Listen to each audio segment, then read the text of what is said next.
Cegah stunting itu penting.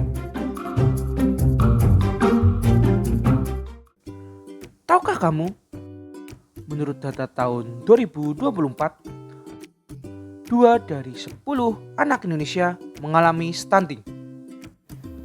Stunting? Apa itu stunting?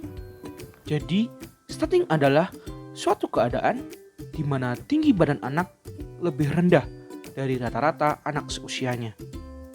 Hal ini terjadi akibat kekurangan nutrisi yang berlangsung dalam jangka waktu yang lama. Hah? Stunting ternyata sebahaya itu? Betul sekali.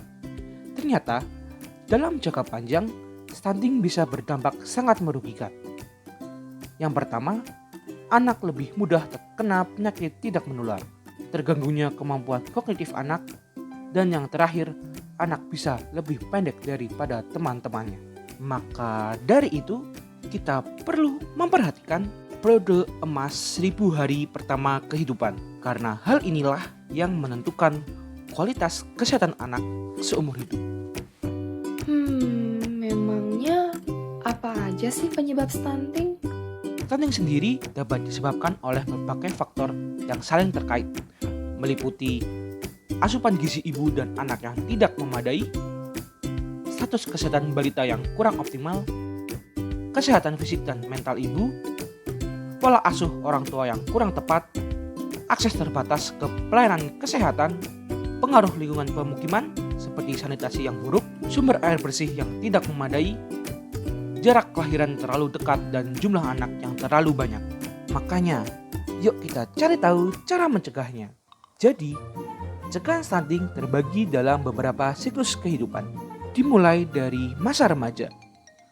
Pastikan konsumsi tablet tambah darah secara rutin, beraktivitas fisik yang cukup, serta mengonsumsi makanan bergizi seimbang. Selanjutnya, pada masa kehamilan, pastikan untuk periksa kehamilan sedikitnya 6 kali, yaitu 1 kali di trimester pertama, 2 kali di trimester kedua, dan 3 kali saat trimester ketiga. Selain itu, lakukan pemeriksaan laboratorium dan USG sedikitnya 2 kali. Konsumsi tablet tambah darah selama 180 hari dan penuhi kebutuhan gizi ibu hamil. Selanjutnya, pada masa bayi 0-6 bulan, pastikan bayi mendapat ASI eksklusif tanpa tambahan apapun dan pantau perkembangan bayi setiap bulan ke posyandu atau fasilitas kesehatan lainnya. Selanjutnya, pada masa bayi 6-12 bulan atau masa MPASI. Mulai kenalkan bayi dengan MPASI secara bertahap, tetapi tetap dengan pemberian ASI hingga usia 2 tahun. Pastikan bayi mendapat vitamin A dan imunisasi dasar lengkap, serta tetap pantau perkembangan bayi setiap bulan pada fasilitas kesehatan. Selanjutnya, pada masa batuta atau di bawah 2 tahun, penuhi kebutuhan gizi sebanyak 70% dari MPASI dan 30% dari ASI, yang mana sajikan MPASI dengan menu yang lengkap, bervariasi, dan bergizi seimbang. Pastikan tetap rutin bawa ke posyandu atau fasilitas kesehatan lainnya untuk pemantauan perkembangan, serta jangan lupa berikan vitamin A, imunisasi dasar lengkap, dan obat cacing.